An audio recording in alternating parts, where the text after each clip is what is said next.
안녕하세요.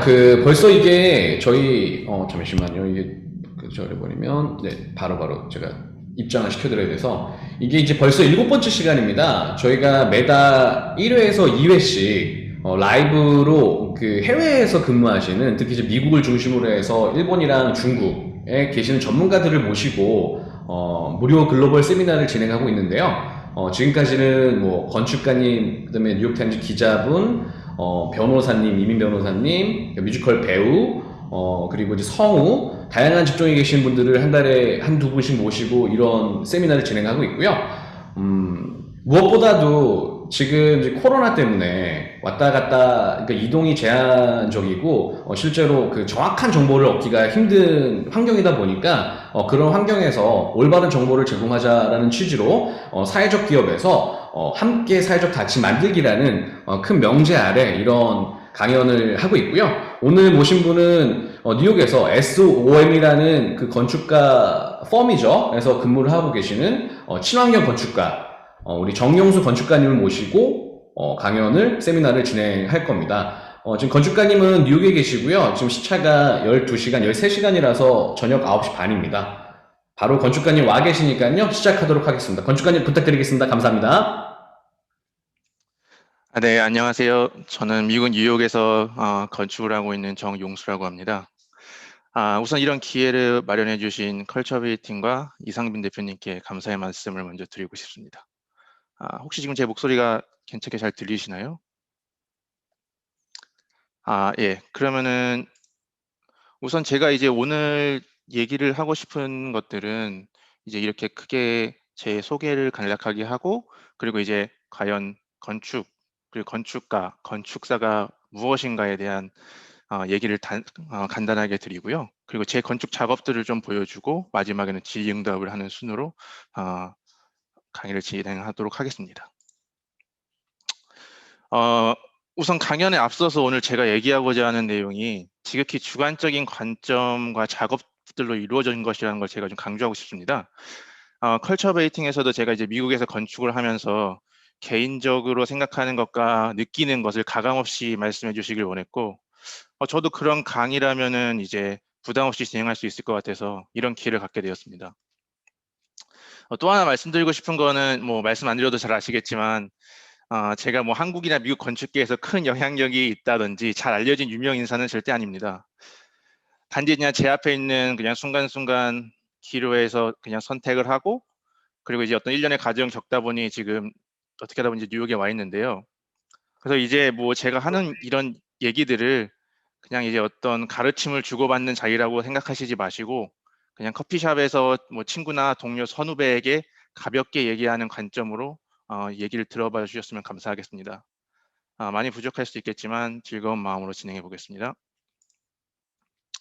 우선 이제 제 간략한 이제 회사 경력에 대해서 좀 짚고 넘어가면 좋을 것 같아서요. 그래서 사실 저는 이제 가장 먼저 이제 건축을 시작한 게, 물론 제가 이제 학부를 들어가서겠지만 이제 실무를 시작한 거는 제가 이제 2009년도에 이제 제가 싱가포르에 교환학생을 갔을 때 좋은 기회로 이제 인턴을 하게 됐고, 그 후에는 이제 2011년 학교를 졸업하고서는 이제 서울에 있는 메스터디스라는 건축 사무소에서 일을 하게 되었습니다. 그리고 이제 제가 회사에서 이제 한 3년 가량 일을 하다가 도미를 결심하게 되고, 이제 미국에서 다시 와서 SOM이라는 곳에서 이제 인턴을 하게 되었고요. 그다음에 이제 대학원 졸업 후 이제 워크에이시라는 건축 사무소에서 일을 했다가 지금 현재 다시 뉴욕 SOM에서 돌아와서 일을 하고 있습니다.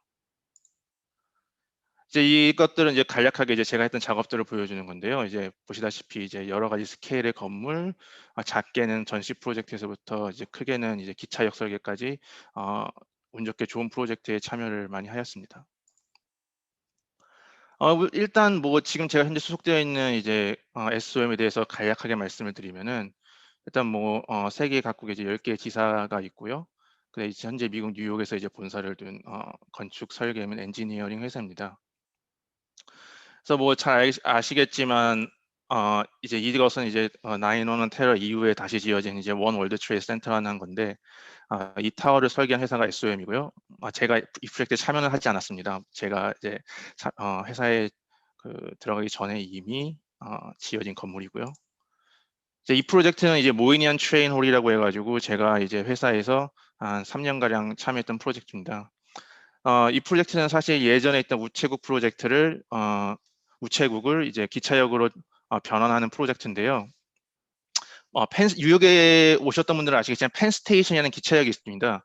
어떻게 보면 이제 서울로 따지면 서울역 같은 시설인데 굉장히 많이 낙후가 되어 있고 그거를 이제 조금 더 확장시키고 이제 뉴욕에 걸맞는 프로그램을 바꿔보자 해서 이제 레노베이션 겸 이제 조금 더 이제 그 여기 말로는 아답티브 리유즈라고 하는데 기존의 건물을 살리면서 그의 새로운 건물 못지않은 어떤 퀄리티를 추구하고자 진행한 프로젝트입니다. 그리고 또 제가 또 이제 사실 SOM에 있기 전에 대학원을 졸업하고 워크에잇이라는 회사에 있었는데요. 그 회사에서는 제가 이제 리즈디 스튜던트 센터라는 프로젝트를 하게 되었는데 리즈디는 이제 로드아일랜드 주에 위치한 이제 아트스쿨입니다. 그래서 이 학교에 있는 이제 학생회관을 설계를 같이 하게 되었습니다. 지금 내부이고요. 네, 이거는 이제 다목적 홀입니다. 그래서 이제 뭐 제가 이제 회사를 이제 다니면서 어쩌다 보니까 이제 마치 이제 여러 세계를 떠도는 어떤 떠돌이 같이 이제 보시면 알겠지만 제가 서울에 있다가 싱가포르 갔다가 또 이제 회사 프로젝트에 베니스에도 갔었고 대학원 때문에 필라델피아를 갔다가 뉴욕까지 지금 현재 오게 된 상황인데요. 지나고 보니까 여러 곳을 제가 거쳤더라고요. 제가 뭐 어떤 목적이 있어서 여기를 가야겠다 이렇게 살아왔다기보다는 그냥 앞에 순간순간 그냥 기회를 보고 그 다음에 최선의 선택을 하다 보니 이런 경로를 밟아온 것 같습니다. 근데 뭐 사실 제가 물론 회사에서 이제 직원으로서 지금도 제가 직원이지만 많은 프로젝트를 하긴 했지만 그래도 항상 이제 학생 때부터 제가 그 스스로 건축적인 설계를 하고 이제 거기서 느끼는 성취감을 갈구하는 게 계속 있었던 것 같아요. 그래서 물론 직원으로서의 생활을 충실히 하지만 또 틈나는 대로 제 개인적인 작업 활동도 동시에 진행을 했습니다. 그래서 이거는 이제 뭐 몇 가지 제 주요한 프로젝트인데요. 이제 이건 어떤 작업들은 이제 학생 때 한 작업도 있고 또 어떤 작업들은 이제 뭐 공모전 아니면 전시에 초청받은 작업들 혹은 이제 누군가 의뢰를 해서 했던 작업도 있습니다. 그러면 이제 제가 뭐 건축을 하는 사람인데 그러면 과연 건축이 무엇인가? 그런 원론적인 질문을 항상 많은 사람들이 저에게 물어보기도 하고 또 저도 제 스스로에게 하기도 합니다. 그리고 또 건축가라고도 하기도 하고 건축사라고 하기도 하죠. 그래서 여기 사실은 제가 알기로는 지금 이 강의에 들어와 주신 많은 분들이 건축 관련 종사자라고 알고 있는데 뭐 모두들 생각하는 건축에 대한 개념은 다를 것 같아요. 근데 제가 건축이라고 했을 때 가장 와닿는 문구는 이제 영국의 수상이었던 윈스턴 처칠이 했던 이 말인데요. 우리가 건축을 만들지만 다시 그 건축이 우리를 만든다. 네, 이 말이 사실 저는 되게 와닿았어요. 그래서 결과적으로 이제 저희가 이제 건축 관련 종사자로서 설계를 하고 또 이제 도면을 그리면서 저희가 이제 꿈꾸는 그런 건물을 만드는 게 우리의 어떤 꿈을 시현하는 걸 수도 있겠지만 또 다른 말로는 이제 그 건축이 다시 이제 그 건축물을 활용하는 사람들에게 또 다른 환경과 또 그들의 꿈을 실현시켜 줄 수 있는 매개가 될 수 있다. 뭐 저는 이런 식으로 해석을 했고 그게 어떻게 보면 건축을 설명할 수 있는 가장 좋은 말 아닌가 뭐 그런 생각을 하고 있습니다. 그래서 이제 뭐 건축가, 건축사라고도 하는데 사실 두 개 다 뭐 저는 쓸 수 있는 말이라고 생각해요. 건축가라고 불릴 때는 조금 더 건축가를 작가적인 입장으로 봤을 때 건축가라고 하는 거고요. 건축사라고 했을 때는 이제 조금 더 전문직에 빗대서 말을 하는 거. 사실 전문직이죠. 전문직이라고 이제 여기기 때문에 얘기를 하는 겁니다. 뭐 라이센스가 필요한 거고 실제적으로 이제 시험을 또 봐서 인정을 여기 미국에서는 그리고 이제 한국에서는 국가의 인정을 받아야지만이 이제 건축사로서 활동을 할 수 있는 거니까요. 그래서 뭐 혹시나 이제 뭐 건축에 대해서 잘 모르시는 분들을 위해서 제가 말씀을 드리자면은 이제 건축이 어떻게 이루어지는가, 설계가 어떻게 이루어지는가를 제가 말씀드리고자 합니다. 그래서 이제 건축주라는 사람이 혹은 클라이언트라는 사람이 혹은 또 의뢰인이라고도 할 수 있죠. 건축사를 찾아옵니다. 그래서 이제 아, 나는 이런 집을 만들고 싶어요. 근데 뭐 건축주는 항상 이렇게 머릿속에 생각은 있지만 이제 그걸 구현하는 능력은 건축사에게 있겠죠. 그래서 건축사에게 이제 구체적으로 내가 살고 싶은 집 혹은 내가 살고 싶은 뭐 회사 뭐 이런 식으로 얘기를 해서 같이 이제 설계를 진행해 나갑니다. 그리고 이제 건축사는 이제 건축주로부터 이제 그런 받아들인 그런 인풋을 가지고 건설사와 함께 자, 이제 우리가 건축주랑 얘기한 것들이 이러이러한 것들이니까 건설사와 함께 해서 이제 우리 한번 건물을 만들어 보자. 그래서 이제 이런 컬래버레이션을 통해서 이제 실제적인 건물이 지어지는 거죠. 그래서 이제 사실은 어떤 이 건축주의 어떤 비전을 실현해 주는 그 역할을 하는 게 건축사기 때문에 사실은 굉장히 행복한 직업인 거죠. 왜냐하면 건축주의 꿈을 실현하는 동시에 이제 건축사의 꿈도 같이 실현할 수 있는 거니까요. 그래서 뭐 제가 또 우스갯소리로 이렇게 전문직에 관련해서 비교를 하는 다역을 하나 만들어 보았는데 뭐 흔히들 이제 건축사 의사와 변호사에 많이 빗대서 얘기를 합니다. 그래서 가령 예를 들면은 이제 의사를 찾아오는 환자들은 왜 올까요? 아프니까 오겠죠? 어딘가 안 좋은 거죠. 변호사를 찾아오는 의뢰인은 왜 올까요? 뭔가 골치 아픈 일, 뭐 다 그런 건 아니겠지만 보통 이제 골치 아픈 일이라든지 어떤 법적인 분쟁을 이제 해결해야 되기 때문에 변호사를 찾아오는 거겠죠. 하지만 건축사를 찾아오는 건축주는 보통 슬프거나 힘든 일이 있어서 온다기보다는 뭐 돈이 많다든지 아니면 어떤 자신의 꿈을 실현하기 위해서 건축사를 찾아옵니다. 그래서 제가 이제 여기서 셀링 포인트로 말할 수 있는 거는 건축사가 상대하는 의뢰인 건축주는 조금 더 행복한 기운을 가지고 찾아온다. 뭐 물론 당연히 많은 전문직들이 하는 일 전부 다 의미가 있고 너무너무 중요한 일이지만 그냥 저는 제가 이 건축사이기도 하고 건축가이기도 하기 때문에 이런 식으로 제 스스로에게 얘기를 하고 또 건축주에게도 또 이런 식으로 설명을 합니다. 그래서 이제 뭐 지금 건축사에 대해서 얘기를 했는데 그러면 과연 건축사는 어떻게 되는 것인가? 이제 저는 사실 미국 건축사고 이제 한국 건축사는 아니기 때문에 이제 제가 중점적으로 말씀드릴 수 있는 분이 미국 건축사에 관련된 것일 텐데요. 이제 미국 건축사 시험은 사실 6개의 시험으로 이루어져 있습니다. 사실은 원래는 7개였는데 이제 지금 이제 6개로 줄었는데요. 총 이제 6개의 시험이 있어요. 그래서 뭐 이 6개의 시험이 사실 한 시험당 적게는 3시간, 많게는 5시간까지 갑니다. 총 6개의 시험을 모두 통과해야지만이 건축사가 될 수 있어요. 물론 건축사가 되기 전에 이제 건축학교에서 학위를 받아야 되는 것도 있고요. 그 실무 수련도 해야 하고 그런 어떤 1년의 과정을 겪어서 이 6개의 시험을 모두 통과하게 되면은 미국에서 건축사가 될 수 있습니다. 이제 한국과 다른 점은 이제 미국 건축 같은 경우에는 이 시험을 이제 컴퓨터로 보고요. 아마 토익이나 토플 보신 분들은 알겠지만 자기가 원하는 날에 이제 그 어떤 센터를 찾아가서 시험을 볼 수 있습니다. 요즘은 이제 이 코비드 때문에 집에서도 이제 볼 수 있다고 하더라고요. 제가 정확히 어떻게 그 시스템이 되는지 모르겠지만 제가 말씀드릴 수 있는 부분들은 이제 조금 더 공정하고 또 이제 사람들 그 시험을 보려고 하는 사람들의 많은 편의를 봐주려고 이제 그 엔카브라고 하는 이 건축사 시험 중간 단체가 많은 노력을 하고 있는 것 같습니다. 그에 반해 뭐 제가 한국 건축사 시험에 대해서 잘은 모르기 때문에 많은 걸 얘기할 수 없겠지만 일단 한국 건축사 시험은 제가 알기론 1년에 한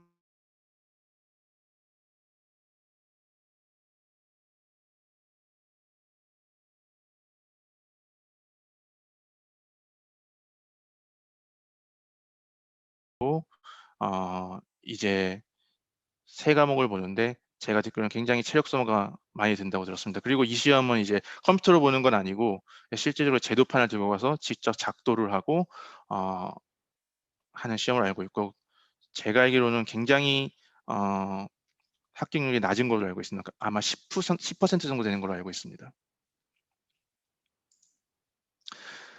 그래서 뭐 제가 봤을 때는 뭐 제가 미국에서 건축을 하고 있긴 하지만 뭐 미국 건축과 한국 건축이 무엇이 그렇게 다르냐라고 물어봤을 때 사실은 저는 크게 다르지 않다고 얘기를 할 것 같습니다. 왜냐하면 건축이라는 것 자체가 중력의 힘을 거스를 수 없는 모든 이 지구상에는 같은 중력 하에서 어떻게 그 건물을 세울까에 대한 고민에서 출발하기 때문에 어떻게 보면은 이제 건축을 한다는 행위 자체는 지구적으로 굉장히 유사하다. 하지만 제가 여기서 느꼈던 것은 한국과 좀 다른 점이 있다면은 이제 좀 더 협업을 하고 건축주와 이제 같이 얘기를 하는 과정에 있어서 조금 더 소통에 중점을 많이 둔다는 생각이 들었어요.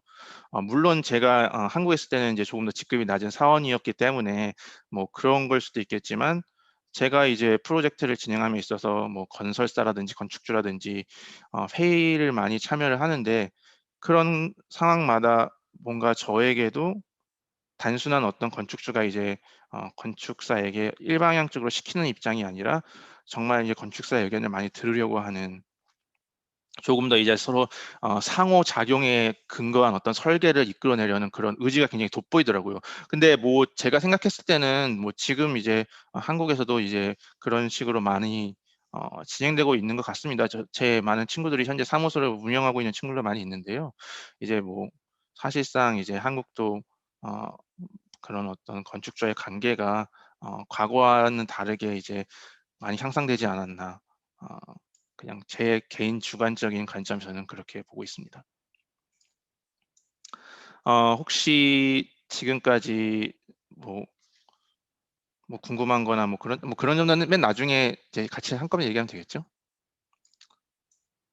혹시나 제가 뭐 너무 빨리 진행했거나 뭐 이해가 안 되신 부분이 있었다면 맨 마지막에 저에게 질문해 주시면 될 것 같습니다. 그리고 지금부터는 제가 진행했던 작업들을 좀 보여드릴 건데요. 뭐 사실은 뭐 조금 부끄럽기도 하지만 이제 제가 이 작업을 보여드리고자 하는 이유는, 제가 뭐 아무리 어떤 제 미국에서 건축 생활이라든지 또 제가 어떻게 이런 일련의 건축적인 행보를 걸어왔는지를 말로 하는 것보다는 제 작업을 몇 개를 이제 함께 공유를 하고, 그냥 거기를 통해서 제가 생각하는 건축관에 대해서 함께 얘기를 나누는 게 조금 더 유익하지 않을까, 그리고 조금 더 재미있지 않을까, 네, 뭐 그런 생각을 했기 때문에 제가 좀 작업을 공유하려고 합니다. 첫 번째 작업은 이제 와목석이라는 작업인데요. 이제 이거는 이제 한국 대한민국 서울에 있는 북촌에 있는 프로젝트입니다. 이제 보시는 바와 같이 이제 북촌이라는 곳은 이제 정말 많은 관광지기도 정말 유명한 관광지기도 하고, 그리고 이제 한옥이 굉장히 많이 있는 어떻게 보면 역사적인 마을이라고 할 수 있겠죠. 근데 제가 이제 이 프로젝트가 위치한 이제 대상지는 서울 북촌 마을의 모퉁이에 위치한, 사실 인지성이 굉장히 높은 조건의 부지입니다. 근데 사실상 오늘날 북촌에 이제 거주한다는 것은 일반적인 주거 지역에서 거주하는 건 조금 다른 의미를 가진다고 생각을 했어요. 왜냐하면 이제 북촌은 도심 내 최대 한옥 밀집 주거 지역이지만, 또 그와 동시에 관광객을 비롯한 많은 외부인에게 빈번하게 노출되는 곳이기 때문에, 북촌의 거주 공간도 관광의 대상으로서 간주되는 동시에 사적인 어떤 공간으로서도 무리 없이 기능하는 그런 공간이 되어야 된다고 생각했습니다. 물론 북촌이라는 지역 특성상 기능과 효율성만을 강조하는 현대적인 주거는 당연히 적합하지 않다고 생각을 했고요. 그래서 제가 이 프로젝트에서 제가 제안하고자 했던 거는, 전통 주거의 근간을 두지만 과거만을 쫓지 않고 현재의 시간적, 지역적 조건에 부합하면서 전통 한옥과 북촌의 정경의 일부로서 자리 잡을 수 있는 새로운 한옥이어야 한다고 생각을 했습니다. 보시는 이미지와 같이 이제 기존 북촌의 한옥을 이루는 요소들이 정주민들 혹은 이제 어떤 지역적 요구에 따라서 일련의 변화의 양상을 겪고 있다는 것을 보실 수 있습니다. 이제 위에 있는 것 같은 경우에는 이제 어떤 전통적인 한옥의 재료로 간다면은, 밑에 같은 경우에는 이제 한옥의 어떤 재료에 대해 조금씩 이제 변화를 주고 있는 상황인 거죠. 그래서 이제 이거 같은 이제 제가 간단하게 스케치를 한 건데요. 이제 어떻게 보면 이제 건축 설계를 제가 할 때 컨셉이 굉장히 중요하다고 생각하는데, 그 개념이죠. 그러니까 어떤 이 프로젝트를 처음에 시작해서 끝까지 이제 완결을 지었을 때 그거를 유지하는 어 가장 중요한 개념이라고 저는 생각을 합니다. 그래서 저는 그런 개념을 구현하는 방식으로 이런 어떤 간단한 스케치 혹은 뭐 콜라주 뭐 혹은 뭐 간단한 메싱 모형 등 여러 가지 방법을 쓰는데요. 제가 앞으로 다음 프로젝트를 통해서도 많이 보여드리도록 하겠습니다. 그래서 뭐 이제 이 프로젝트를 이제 시작했을 때 처음에 한옥에서 이제 시작을 했고요. 근데 한옥을 한번 정말 인면화 시켜보면 어떨까? 그러니까 한옥을 완전 얇게 한번 만들어 보면 어떨까라는 어떤 생각에서 먼저 출발했습니다. 그 이유는 사실은 한옥이라는 것 자체가 굉장히 지붕이 무거운 구조고, 물론 굉장히 아름답고 당연히 보존할 가치가 있지만, 어떻게 보면 정주하는 사람 입장에서는 어떤 공간의 효율성이 떨어진다고 볼 수 있다고 저는 생각을 했어요. 그래서 사실 1층 단층 주거인데, 사실상 높이만을 따지고 보면은 지하까지 이용하면 3층까지 만들 수 있는 그런 어, 주택이 될 수 있는 거죠. 그래서 이제 제가 여기 제안하는 신한옥은 첫 번째가 이제 전통 건축의 입면하고요. 기존 한옥을 이제 이루는 주된 세 가지 재료인 기와 목재, 석재를 표피화하여서 주변 한옥의 물성과 상응하면서도 그 형상에서 차이를 가지는 친숙하면서도 새로운 이미지의 건축을 만들어 보고자 하였습니다. 이제 또 이제 한옥이란 것 자체가 굉장히 벽이 두껍고, 사실 어떻게 보면은 막혀 있는, 닫혀 있는 건물의 타이폴로지잖아요. 그래서 제가 여기서 제안하는 거는 이제 부분적으로 덜어내서 한옥이 뭐 가려져야 될 부분들은 가려져야 되겠지만, 뭐 열려져서 만약에 바깥에 있는 사람들과 소통할 수 있는 부분에서는 이렇게 열릴 수 있는 어떤 구조를 만들어 보고자 하였습니다.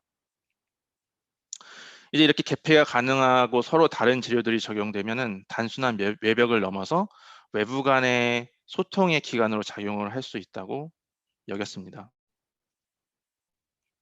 또 둘러쳐진 외벽은 이제 단순히 단절적인 요소에 그치지 않고요. 이제 보시면 아시겠지만 어떤 창호 같은 것들을, 이제 창문 같은 거를 이제 그 뒤에 이제 설치를 할 수도 있고, 그 다음에 그 뒤에 또 테라스 혹은 이런 식재 같은 거를 어, 설치를 하여서 지나가는 사람들과 또 안에 있는 사람들의 어떤 소통의 매개로 활용될 수 있다고 여겼습니다. 이제 이 두 개의 이제 인면도라고 하죠. 이제 건물을 이제 투 디멘셔널하게 이제 눌러서 보는 일종의 작도법인데, 보시면 알겠지만 기존에 있던 북촌의 한옥과 어떻게 보면 굉장히 닮아 있으면서도 또 다른, 사실은 굉장히 어떤 현대적인 어떤 구법을 활용한 건축물이라고 저는 생각을 하였습니다. 이거는 이제 북쪽에서 봤을 때는 이제 이런 식의 어떤 형상을 가지고 있고요.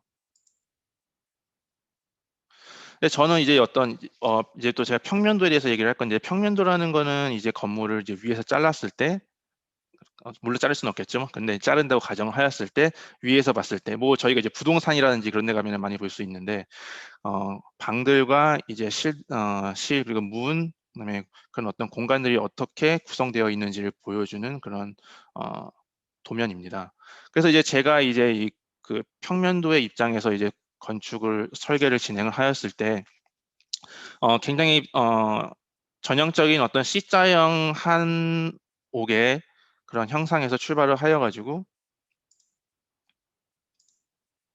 이렇게 어떤 아까 처음에 말씀드린 것처럼 이제 공간의 어떤 효율성과 그 안에서 활용할 수 있는 조금 더 공간의 풍부함을 극대화하기 위해서 이런 식으로 적층을 하였습니다. 그리고 이제 처음에 보여드렸던 어떤 그 한옥의 전통적인 인면을 둘러쌌고요.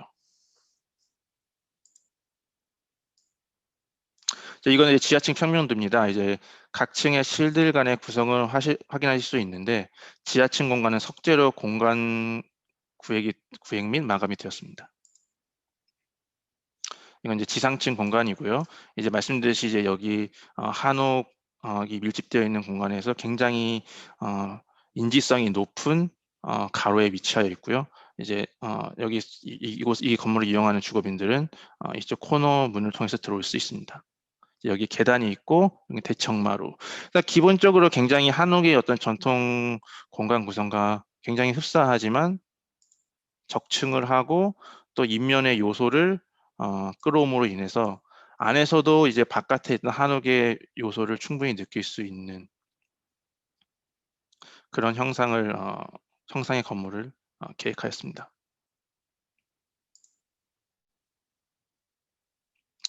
그래서 뭐 한옥 밀집 지역인 북촌에서 사실 주로 마주할 수 있는 것은 좁은 길을 따라 형성된 담장과 처마입니다. 두꺼운 벽에 둘러싸인 한옥의 내부를 보행자들이 인지하기는 굉장히 불가능한데, 사실 북촌에 갈 때마다 물론 그 가로들이 너무 좋지만 과연 안에는 어떤 일이 일어나고 있을까에 대한 궁금증은 항상 있었던 것 같아요. 이제 그래서 제가, 왜냐하면 이제 물론 처음에 말씀드렸듯이 북촌에 있는 한옥들이 주거 공간도 많지만 이제 많이 상업화된 공간들도 있고, 그렇기 때문에 이제 그 한옥 그 마을을 거니는 이제 관광객들과 조금 더 원활한 소통을 할 수 있는 방향이 무엇이 있을까라고 했기 때문에 이런 어떤 안에서 개폐가 가능한 인면 시스템을 개발을 하였고요. 그리고 또 안에 중정 역시 조금 더 깊이감을 두어서, 보시는 바와 같이 단면도 상에서 보시다시피 이렇게 내부에서도 다양한 관계성을 확보할 수 있도록 노력하였습니다. 이제 뭐 2층에 위치한 외부 마당, 여기 보시는 외부 마당과 지하층 마당의 어떤 시각적인 관계에 의해서 제가 봤을 때는 기존 한옥의 내적 개방성을 더 크게 느낄 수 있다고 생각을 했고요. 또 이제 다른 방식으로는 이제 어떤 이런 이벤트 공간으로, 제가 사실 여기 제가 제안하는 이 건물 자체가 어떻게 보면 게스트하우스라든지 그런 방식으로 사용될 수 있다고 생각했기 때문에 어떤 이런 전통적인 어떤 문화예술과 밀접한 공연이라든지 혹은 뭐 행사를 수용할 수 있는 공간으로도 활용이 가능할 것 같습니다. 건물의 이제 구조에 대해서 조금 말씀을 드리자면은, 이제 지하부는 이제 콘크리트와 강화석재 블록으로 이루어져 있고요. 그리고 합리성과 경제적인 이유로 이제 현대적인 재료와 공법을 취하고자 위에는 이제 글루램이라는 이제 목재죠. 공업용 목재를 활용하여서 경제적인 효율성을 높이고자 하였습니다. 이제 이거는 이제 외부 단면 상세도라고 하는데, 실제적으로 이제 건물이 어떻게 구축이 될 수 있는지를 보여주는 도면입니다. 그래서 뭐 이제 여기에는 어떤 재료를 활용할 것인지, 그리고 이제 이 마감과 이 마감은 서로 어떻게 만날 것인지에 대해서 이제 보여주는 하나의 도면이라고 볼 수 있겠죠.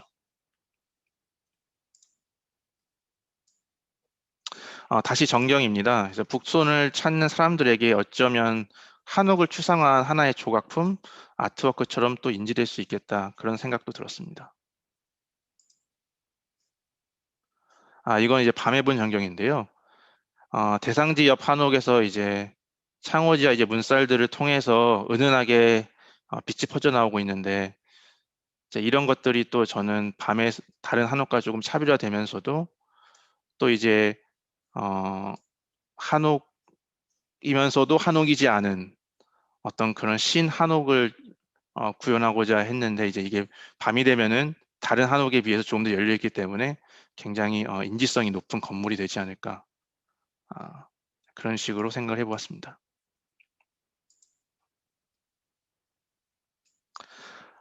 이제 그 다음으로 보여드릴 프로젝트는 숲 도서관입니다. 이제 이 프로젝트는 이제 대한민국 대구에 위치한 건물인데요.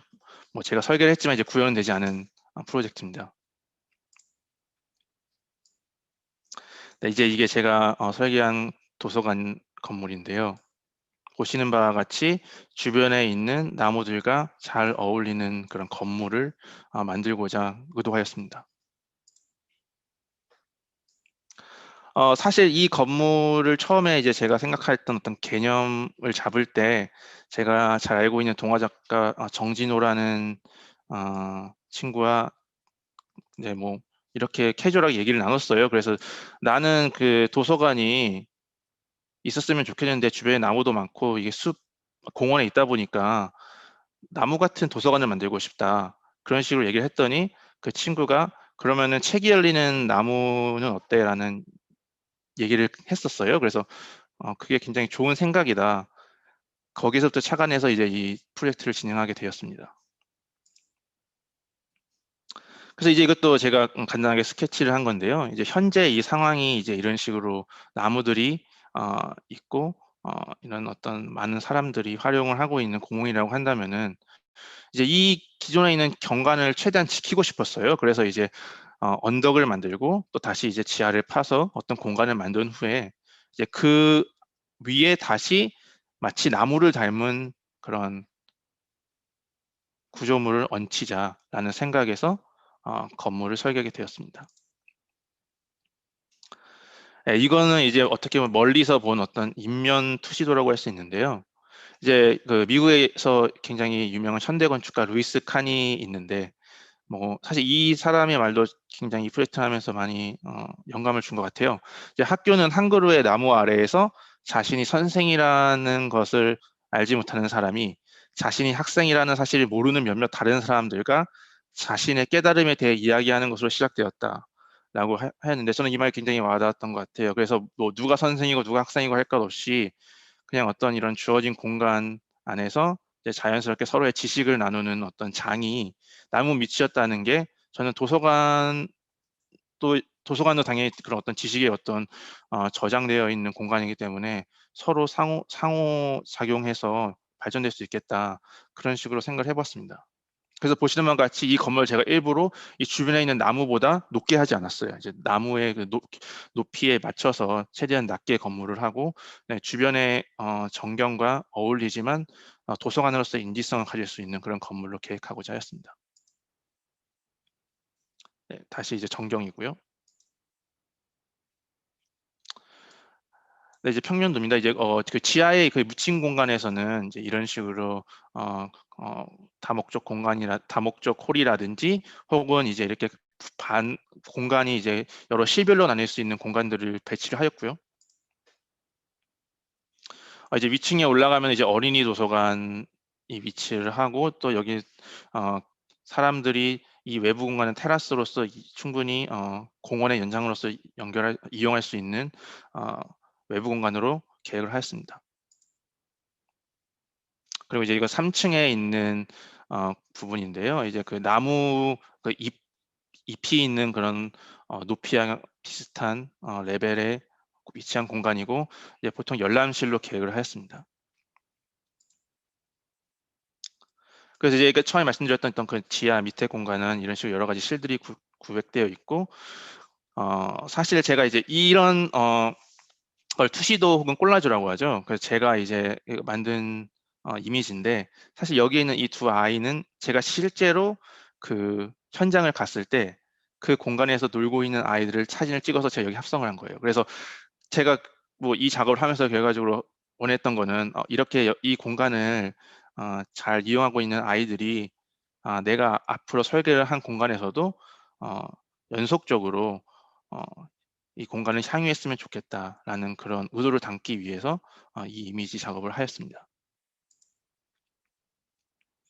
이것도 다시 이제 인면도죠. 건물을 이제 2차원적으로 정면에서 본 건데요. 보시는 바와 같이 마치 주변의 나무들이 밀집돼서 만든 건물과 같은 느낌을 주고자 하였습니다.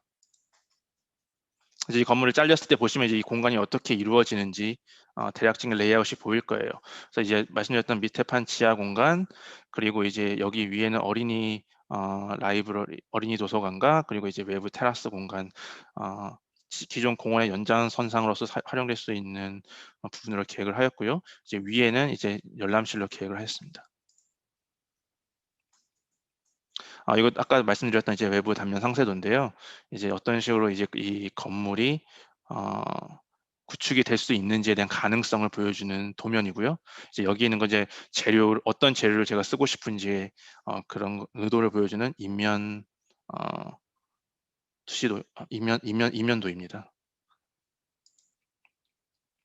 이제 3층부로 올라오면 이제 그 열람실인데요. 이제 아시는 바와 같이 이제 나무의 어떤 이파리 부분들이 보여서 이제 위에 있는 사람들이 자연과 그리고 또 책을 함께 향유할 수 있는 공간으로 만들고자 하였습니다. 또 재미있는 사실은 책이라는 것 자체가 종이로 만들어졌고 종이 나무로 만들어진 거잖아요. 그래서 저는 어떻게 보면 이 공간 자체가 가장 근본적인 나무에서 출발해서 가공된 나무로 만들어진 나무 바닥재와 가구, 그리고 또 그 다음 단계를 통해서 종이로 만들어진 책, 이 어떻게 보면은 이 나무의 생이 모두 다 한 공간에 담겨져 있는 그런 공간으로 볼 수도 있지 않을까 하는 생각을 하였고요. 그래서 굉장히 재밌게 작업을 했었습니다. 그리고 사실 여기에 있는 사람은 접니다. 제가 제 스스로를 꼴라지를 해서 이 이미지 넣었습니다. 그 다음으로 이제 보여드릴 작업은요, 헝가리 부다페스트에 있는 박물관입니다. 제목은 7개의 삼각형이고요. 이제 이게 왜 7개의 삼각형이냐 하면은 사실 굉장히 단순합니다. 이 건물이 들어앉는 부지가 삼각형이거든요. 그래서 이 부지와 가장 잘 어울리는 건물은 삼각형이어야겠구나라는 생각을 했고, 그러다 보니까 삼각형에 그렇다면은 중정을 만들면 어떨까? 그렇다면 삼각형에 천창을 만들면 어떨까? 이런 식으로 생각을 하다 보니까 총 7가지의 삼각형이 건축적인 어떤 요소로 활용이 되었습니다. 그래서 제가 이 프로젝트의 제목을 7개 삼각형이라고 붙였는데요. 사실 이제 이 건물이 위치한 곳은 도시와 이제 큰 공원의 중간에 놓여 있는 부지입니다. 그래서 제가 고민을 했던 것이, 그렇다면 이 건물이 도시의 성향과 공원의 성향을 모두 다 갖고 있는 건물이 돼야 될 텐데 어떤 식으로 계획을 해야 될까? 그런 질문에서 먼저 출발을 하였습니다. 첫 번째로는 이제 건물의 어떤 환기라든지 채광을 위해서 중간에 중정을 만들어 주었고요. 그리고 이제 도시와 대응하는 건물의 부분은 3계층으로 해서 최대한 놀려서 이 박물관의 어떤 인지성을 높이고, 그리고 이제 공원과 맞닿아 있는 부분에서는 최대한 낮춰서 이 공원에서 놀고 공원을 이제 즐기는 사람들에게 부담 없이 인식될 수 있는 친근한 어떤 친근한 이제 건물을 친근한 매스를 배치하고자 했습니다. 그래서 이거 전체적인 어떤 형상의 다이어그램이고요. 처음에 말씀드렸듯이 이제 도시 쪽에서 봤을 때는 이제 건물의 그 존재감이 굉장히 잘 느껴질 수 있게끔 3계층의 어떤 건물이 적축된 형상이지만, 공원 쪽으로 봤을 때는 건물이 굉장히 낮게 1층의 건물로 인지될 수 있는 만큼 계획을 하였습니다. 이건 다시 평면도인데요. 이제 보시면 아시겠지만 이제 이 부분이 도시 쪽이고 이제 이 부분이 공원 쪽입니다. 그래서 이제 오른쪽 부분에는 사실은 건물을 들어 올려서 공원에 있는 사람들이 자연스럽게 건물 중정으로 유입될 수 있게, 사실 건물 가끔씩 이제 공원에서 놀다 보면 건물 바로 내부에 들어오기는 좀 부담스러운 부분이 있으니까 중정을 내어 주어서 이제 공원에 있는 사람들을 유입할 수 있는 창구로 만들자라는 생각을 하여서 이런 식의 어떤 평면을 계획을 하였습니다. 이제 이거는 이제 동선 다이어그램이라고 저희는 보통 얘기를 하는데, 건물을 이렇게 전부 다 이제 다 떨어뜨려서 이제 동선이 어떻게 활용될 수 있는지, 방문자들이 어디서 들어와서 어떻게 전시물을 보고 어떻게 계단이라든지 엘리베이터를 활용해서 건물을 향유할 수 있고 즐길 수 있는지에 대한 개념을 보여주는 다이어그램이라고 볼 수 있습니다. 사실 이런 형상의 다이어그램은 지하철에 가면 많이 볼 수 있거든요. 그 지하철에서는 사실 대피를 위한 어떤 피난 동선을 보여주기 위해서 보여주는데, 저 같은 경우에서는 이제 저희가 이제 건축가들이 많이 쓰는 방식으로는 사용자들이 어떻게 이 건물을 활용할 수 있는지를 보여주는 기법으로 활용이 됩니다. 아까 제가 평면에서 말씀드렸던 부분입니다. 그래서 건물을 이제 오른쪽에 있는 부분에 건물을 들어 올려서 공원에서 자연스럽게 건물 중정으로 유입될 수 있을 그런 장치를 만들었고요. 중간중간에 작품들을 배치하여서 이제 이 마치 조각공원과도 같은 분위기를 자아내고자 하였습니다. 이거는 이제 건물의 내부입니다.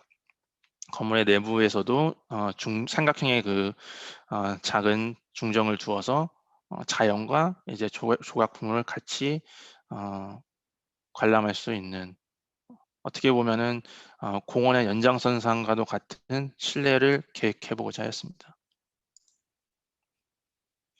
이건 단면도고요. 이제 건물을 이제 다시 한번 잘라서 공간이 어떤 식으로 배치되는 건지 보여주는 도면인데요. 이제 밑에 같은 경우에는 조금 더 이제 작품의 가치가 높은 영구적인 보관이 필요한 어떤 작업들을 주로 배치를 하였고요. 위에는 어떤 상설 전시라든지 아니면 뮤지엄샷과 같은 자연 채광에 받아도 괜찮을 수 있는 그런 프로그램들을 지상에 배치를 하였습니다. 이제 이 부분, 사실 이제 제가 뒤로 가면 이제 이쪽 부분이거든요. 그래서 말씀드렸듯이 도시 부분에 이제 건물이 세 개가 중첩이 되다 보니까 사실은 멀리서 봤을 땐 그렇게 큰 건물이 아님에도 불구하고 이렇게 어떤 수직적인 어떤 공간감을 느낄 수 있는 요소들이 건물 곳곳에 숨어 있다. 사실 존재하고 있다라는 거를 보여주기 위해서 이런 이미지를 만들어 보았습니다.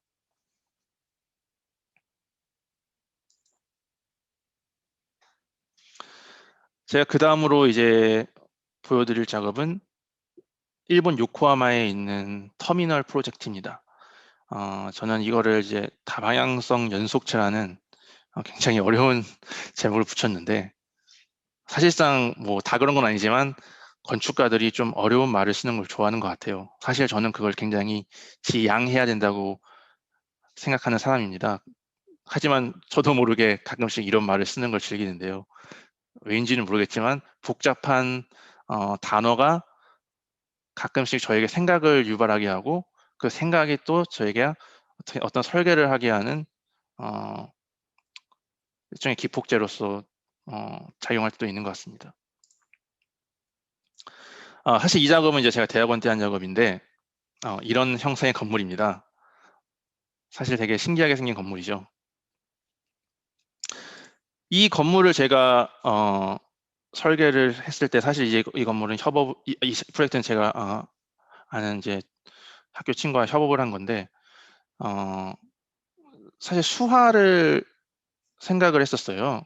왜냐하면은 어떤 이런 터미널이라든지 보통 이런 시설들이 굉장히 이제 어쩔 수 없이 땅과 이제 바다를 연결하는 건물이다 보니까 어떤 일방향적인 방향성을 가지고 있는 경우가 많은데, 저희는 이 건물이 조금 더 주변에 있던 요코하마라는 요코하마가 굉장히 바닷가가 굉장히 유명한 관광지기도 하고 주변에 이제 봐야 할 것들도 많으니까 그런 어떤 주변에 있는 여러 요소들이 이게 모두 열려 있는 건물을 만들고 싶다. 그런 어떤 다방향적인 건물을 만들고 싶다라는 그런 취지에서 출발을 하였고, 또 거기서 생각하다 보니까 저희가 이제 수화를 생각하게 되는데요. 이제 사실 저희가 갖고 있는 이 손이라는 게 굉장히 여러 가지를 표현을 할 수가 있잖아요. 여러 가지 방향을 어떻게 보면은 가리킬 수 있는 거죠.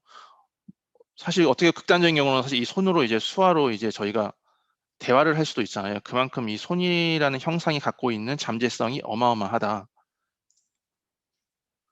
그래서 저희가 생각한 게, 그렇다면 장갑을 가지고 한번 우리가 여러 가지 손을 한번 만들어 보면 어떨까? 그래서 장갑을 가지고 구기고 묶어보고 장갑을 연결해 보니까 어떤 굉장히 다양한 방향을 가진 어떤 말로 형언할 수 없는 어떤 그런 형상이 나왔습니다. 그래서 이제 그런 어떤 장갑과 사실 이제 어떻게 보면 또 다른 어떤 그런 다방향성을 가진 계란판이라든지 그런 것들을 꾸깃꾸깃해서 이제 석고 작업을 하였고요. 거기를 이제 그런 어떤 일련의 작업을 통해서 얻어진 이런 다방향성을 가진 조형물을 가지고 건축화를 한번 하는 과정을 겪어보았습니다. 그래서 처음에 말씀했듯이 이제 이 어떤 일련의 과정들이 처음에 그 어떤 수화에서부터 생각을 해서 장갑으로 조형 작업을 하고 결과적으로 어떤 건축의 어떤 형상으로까지 발전하는 일련의 과정을 제가 보여드린 겁니다. 그래서 이제 이거는 저희가 만든 모형인데요. 이제 모형에서 사실 자세히 보시면 알겠지만 어떤 이런 손가락과 같은 형상들이 보이기도 합니다. 아마 제가 처음에 그 설명을 안 드렸으면은 모르셨을 수도 있을 것 같은데, 제가 말씀을 드리고 보니까 이거 마치 손가락과도 같구나라는 생각이 들 것 같아요. 이건 위에서 본 모습이고요. 이건 이제 인면도 이제 옆에서 본 모습입니다. 그래서 이제 이렇게 이제 튀어나온 부분들이 어떤 건축적인 역할을 하느냐, 때로는 이제 빛을 받아들이는 천창과도 같은 역할을 하고, 혹은 또 이제 사람들이 왔다 갔다 할 수 있는 출입구 역할을 하기도 합니다. 이건 제가 만든 투시도인데요. 그래서 이제 예를 들면은 이런 어떤 손가락, 사실은 처음에는 손가락으로 출발을 했지만 이런 부분들이 마치 전망대와도 같이 사람들이 여기 와서 이제 요코하마의 어떤 뭐 관람차를 볼 수 있다든지 그런 공간으로 활용될 수 있을 것 같습니다. 그래서 단순한 어떤 터미널이 아닌 주변에 있는 요코하마의 전경과 상생할 수 있는 그런 건물을 만들어 보자, 그런 취지에서 이 작업을 진행하였습니다. 이건 이제 뭐 이것도 또 다른 평면도인데요. 이제 1층에는 이제 주차장이 위치를 하고 있고요. 그래서 여객 터미널은 이렇게 열린 공간으로 계획이 되어 있습니다.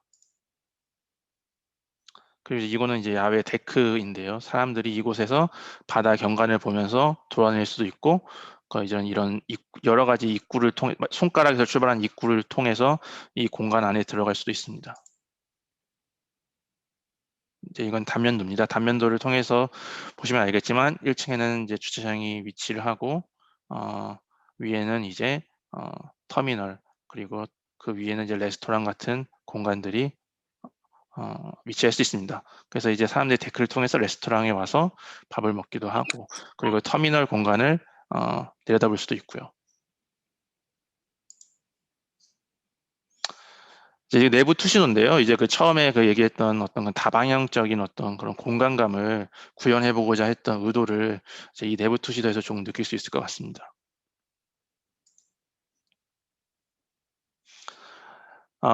이제 이건 이제 또 다른 제 미국 뉴욕에 했던 작업인데요.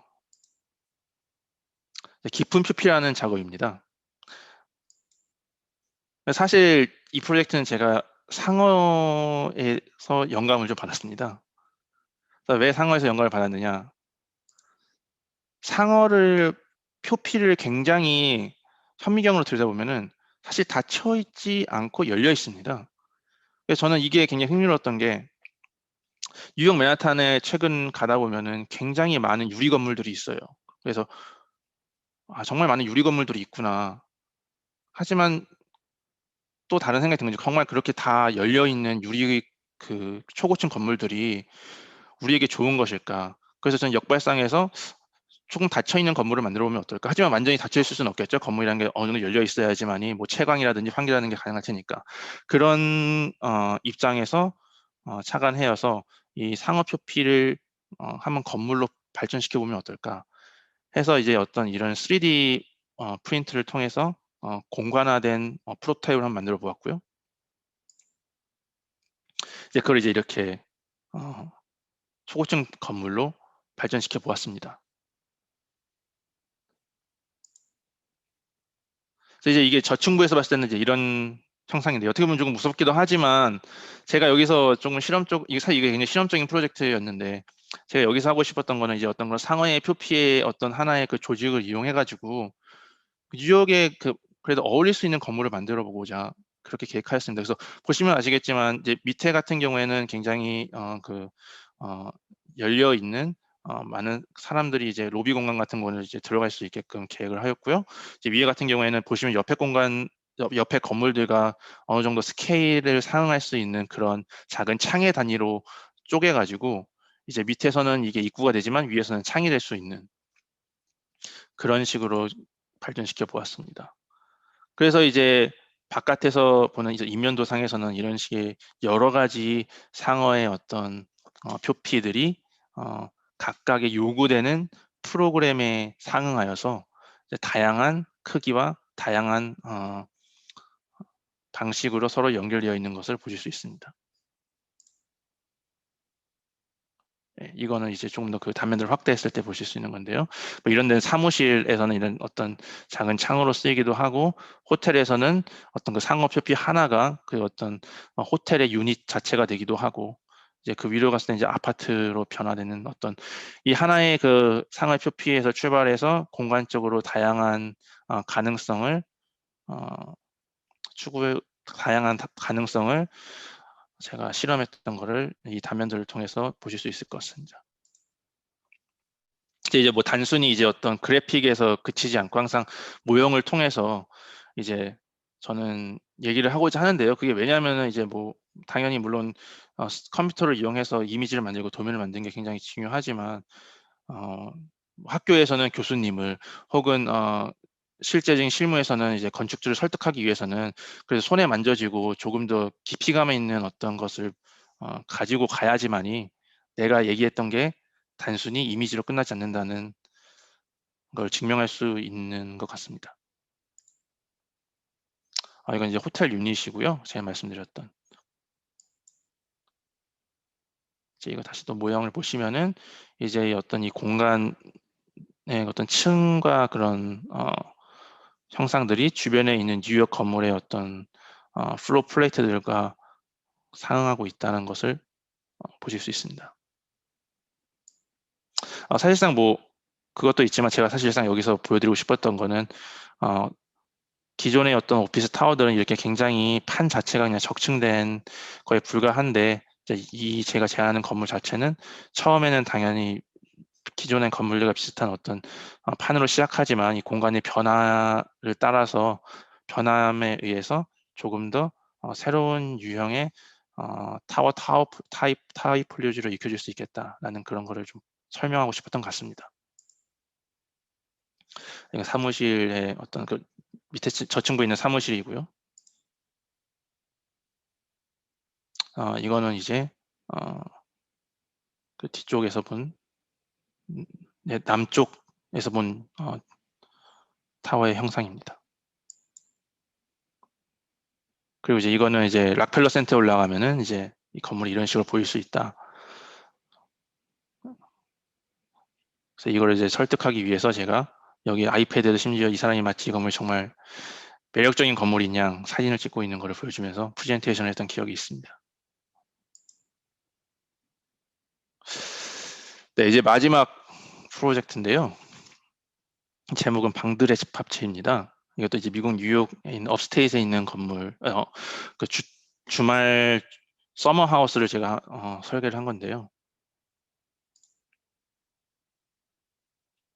이제 이런 어떤 형상의 건물입니다. 주택이고요.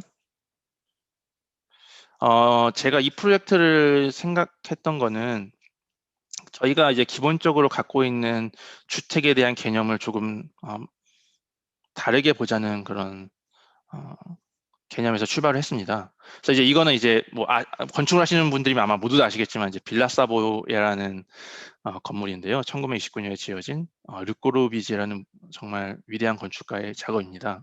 저는 실제로 가서 보기도 했는데 이제 어떻게 보면 이제 이 건물이 지금 저희가 알고 있는 어떤 모든 단독주택의 어떤 그 새로운 그 타이폴로지를 가장 먼저 보여준 건물이라고 할 수 있을 것 같습니다. 그래서 모더니즘의 주택의 어떤 새로운 지평을 연 그런 건축 작업이죠.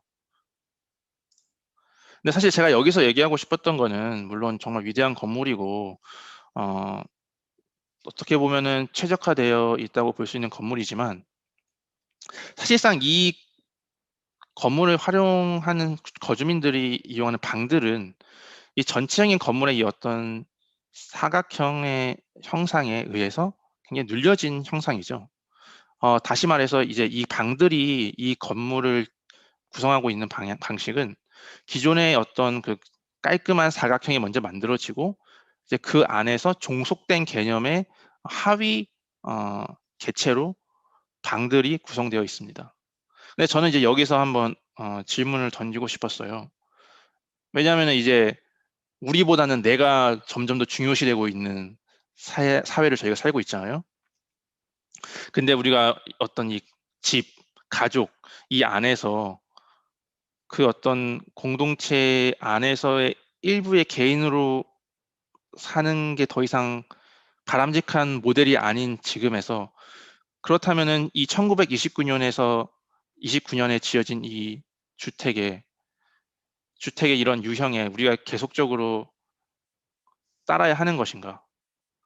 그런 거에 대한 의문점이 들었습니다. 그리고 지금 사실 이게 거의 200년 가까이 된, 아니죠, 100년 가까이 된 건물인데 저희가 과연 이런 같은 유형을 답습해야 되냐?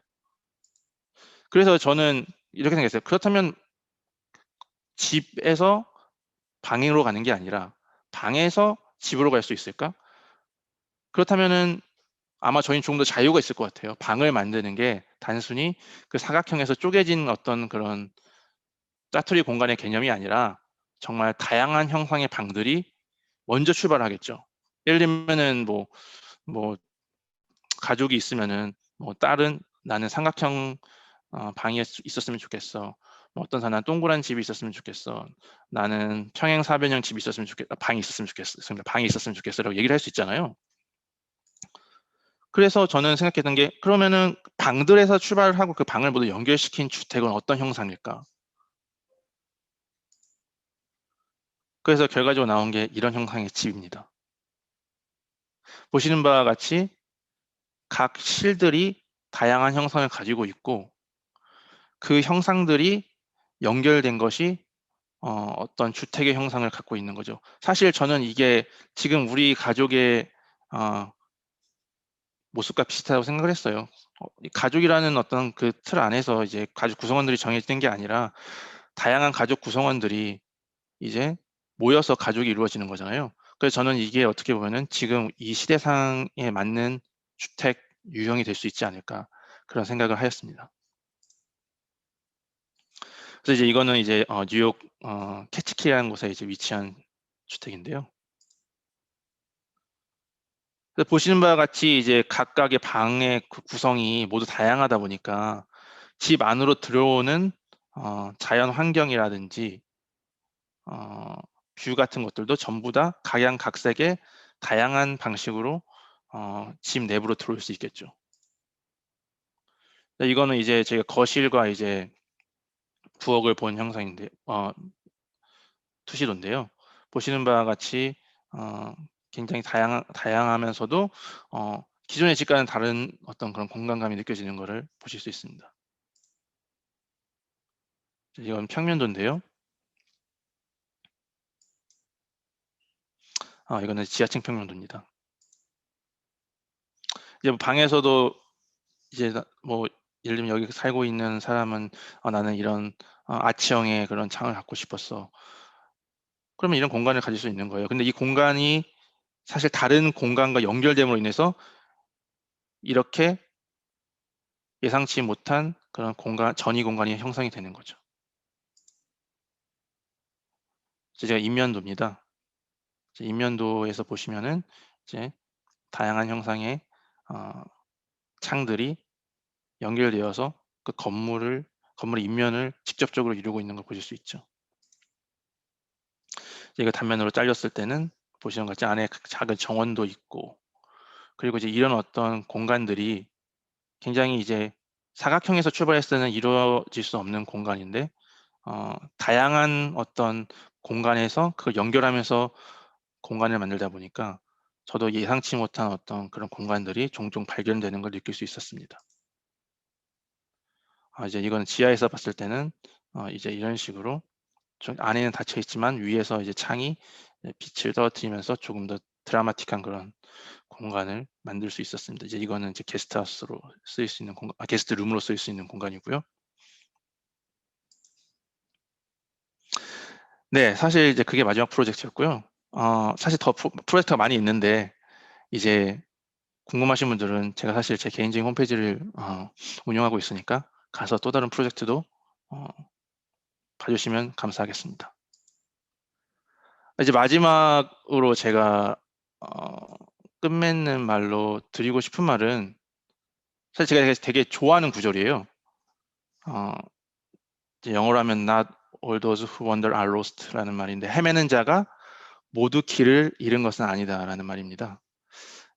뭐 잘 아시겠지만 반지의 제왕을 쓴 J.R.R. 톨킨이라는 사람이 말한 글귀인데요. 그러니까 사실 저는 여기서 하고 싶은 말이 진짜 헤맨다는 의미를 부정적인 의미가 아닌 어떤 목적지를 향해 꾸준히 나아간다는 의미로 받아들였습니다. 그러니까 어쩌면은 이제 삶이란 게 제 입장에서는 계속 헤매는 연속일지도 모르겠어요. 근데 그 일련의 과정을 경험하면서 분명 내 자신이 체득하고 깨닫는 것이 있다고 생각합니다. 그리고 그렇게 해왔고요. 그래서 어쩌면 우리는 또 저 역시 그냥 누군가 닦아놓은 길을 걷는 것을 옳다고 믿었던 것 같아요. 스스로가 의지를 갖고 근데 순간순간 제 자신에게 맞는 최선의 선택을 하면, 그리고 또 어떤 방향이든 소신 있게 걸어간다면 나중에 뒤돌아보면 우리가 헤매온 경로가 바로 우리가 만들 수 있는 길이 될 수 있다는 생각을 하고 있습니다.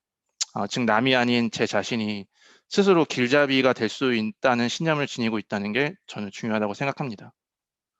그렇게 저는 오늘도 이역만리 타국에서 살아가고 있습니다. 여기서 강의를 마치겠습니다. 감사합니다. 네, 감사합니다, 건축가님. 그 스크린 쉐어 풀어주시면 될 것 같고요. 네.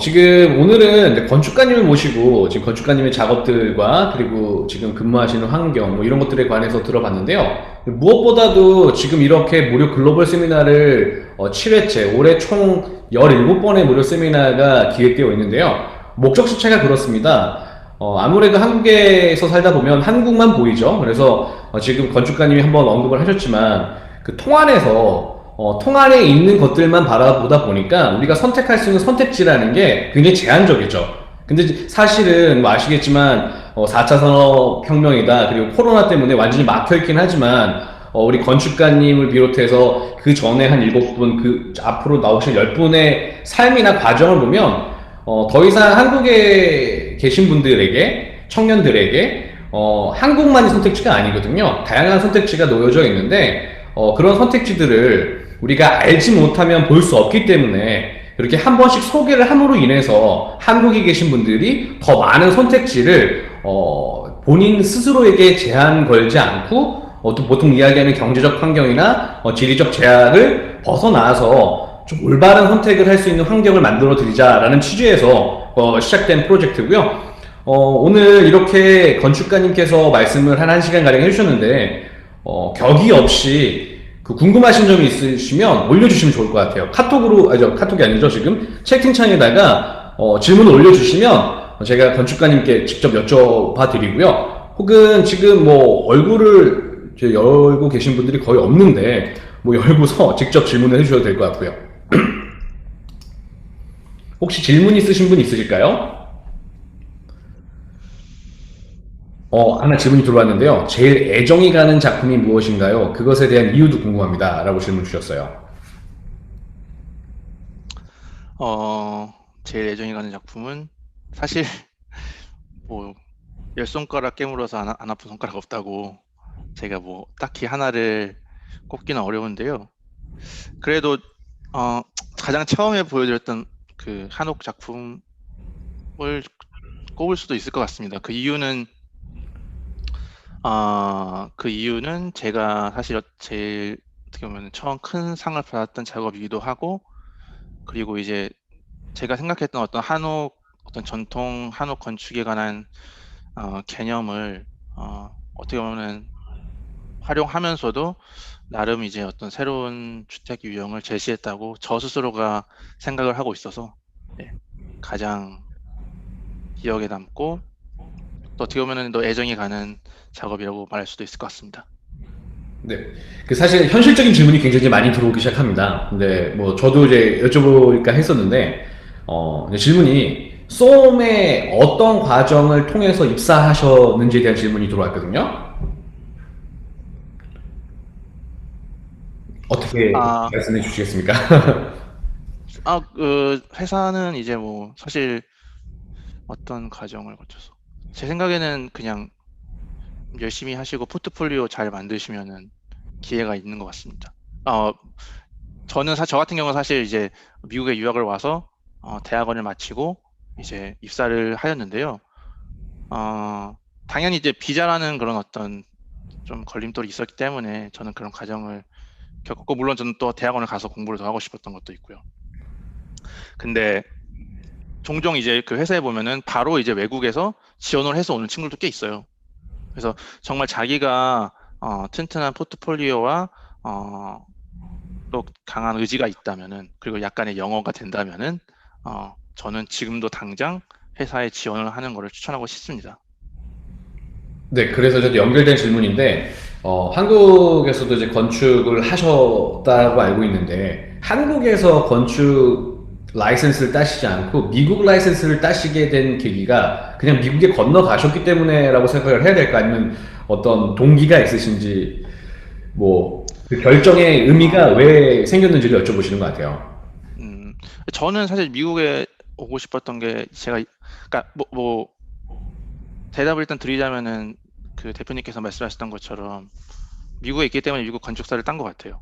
근데 저는 미국에서 좀 건축을 하고 싶었던 이유가, 제가 이제 학부를 다녔을 때 싱가포르로 교환학생을 갔었는데, 이제 거기서 이제 싱가포르 친구들, 그리고 또 해외 각지에서 온 친구들이랑 이제 얘기를 하면서 프로젝트를 진행을 하는 게 굉장히 좋았었거든요. 그래서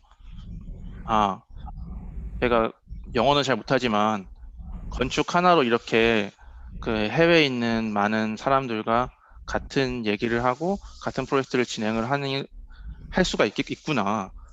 그런 것에서 출발을 해가지고 제가 미국에는 당연히 더 다양한 많은 나라에서 온 친구들이 있으니까 미국을 가게 됐고, 그러다 보니까 이제 거기서 건축사를 결과적으로 취득한 것 같습니다. 네. 이게 질문이 꽤 좀 올라오는데요. 이 질문부터 드릴게요. 요즘은 제가 답변 드릴게요. 건축학과를 한국에서 아니고 문과에 다니지만 건축 쪽으로 진로를 정하려면 대학원을 가는 게 최선의 방법일까요? 네, 맞습니다. 건축을 하시면 대학원을 가는 게 현재 문과를 다니신다면, 그게 맞고요. 저번에 우리 변호사님이나 다른 전문가분을 통해서 들으셨겠지만, 만약에 한국에선 모르겠습니다. 근데 미국에서 그렇게 진로를 결정하시려면 예를 들어서 의사가 되고 싶은데 제가 문과를 다녔습니다. 그럼 의과 대학원에 가면 됩니다. 그러니까 굳이 본인이 했던 과정들을 다시 처음부터 다시 뭐 대학원 1학년부터 시작할 필요가 대학 1학년부터 시작할 필요가 전혀 없습니다. 이게 그렇게 제가 답변을 드리고 요거는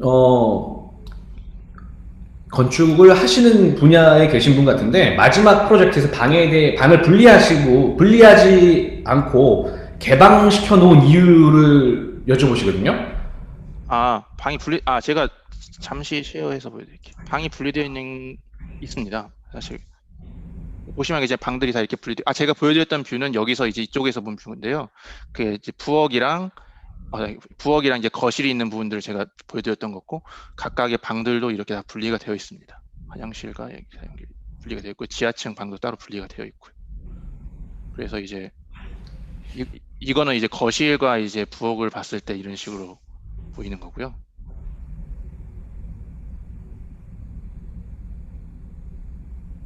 각각 개별 방들도 이런 식으로 나눠져 있습니다. 네.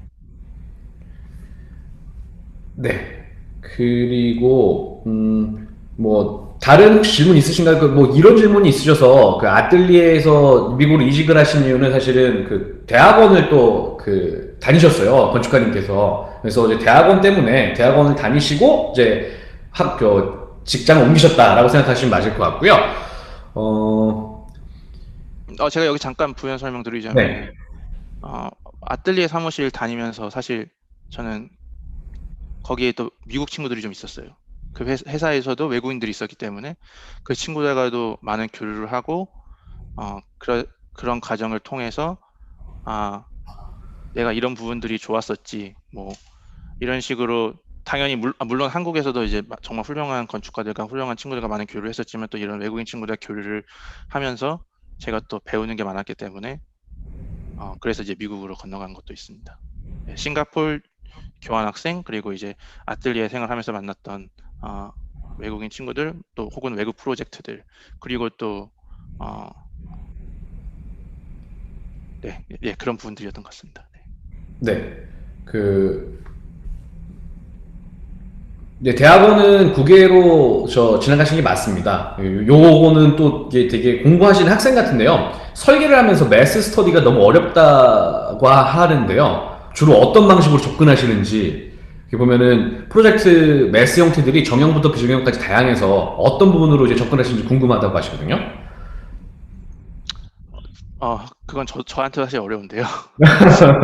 근데 그 매스 스터디를 하는 그러니까 매스 스터디를 매스 스터디로 하면 어렵고요. 근데 그 전에 개념을 먼저 좀 더 확실히 잡고 접근을 하면은 조금 더 수월할 것 같습니다. 뭐 사실 너무 제가 간단하게 얘기를 드려서 죄송한데 가끔씩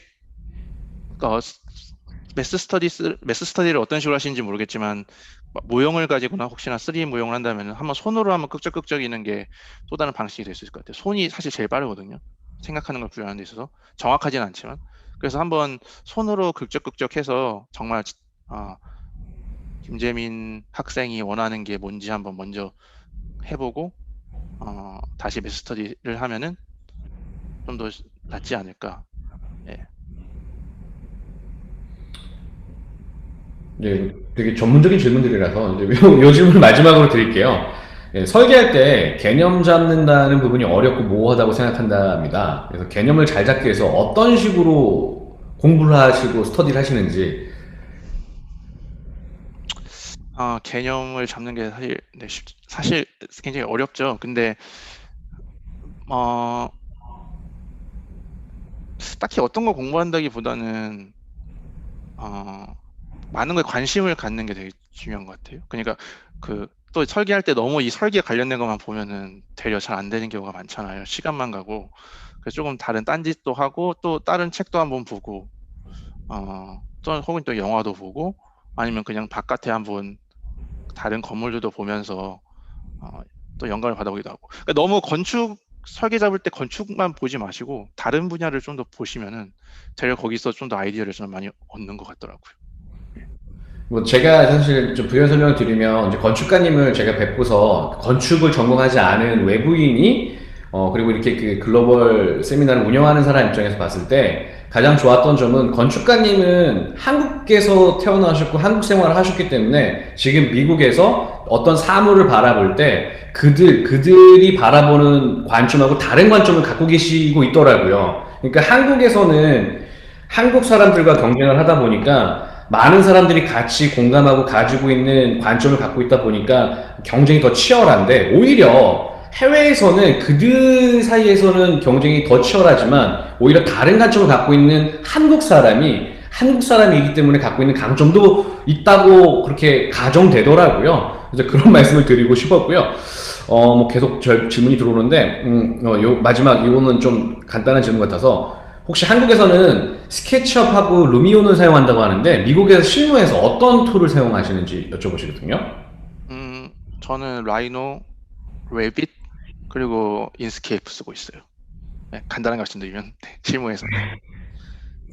네, 저희가 오늘은 건축가님하고 이 정도로 하고 세미나를 마치고요. 제가 지금 잠시만요. 이메일을 보내고 있는데요. 이메일을 통해서 지금 이제 말씀하셨던 전문적인 질문이나 혹은 뭐 진학에 관련 질문, 이직에 관한 질문들을 이메일로 보내주시면 제가 건축가님께 여쭤봐서 답변을 드리도록 하겠습니다. 오늘 이렇게 참석해 주신 분들께 너무 진심으로 감사드리고요. 다시 말씀 한번 부탁드릴게요. 지금 사실 그 참석자들하고는 말씀을 전혀 하지 못해서 이 채팅으로라도 이렇게 건축가님께 감사합니다라고 말씀을 한번 쳐주시면 되게 감사할 것 같습니다.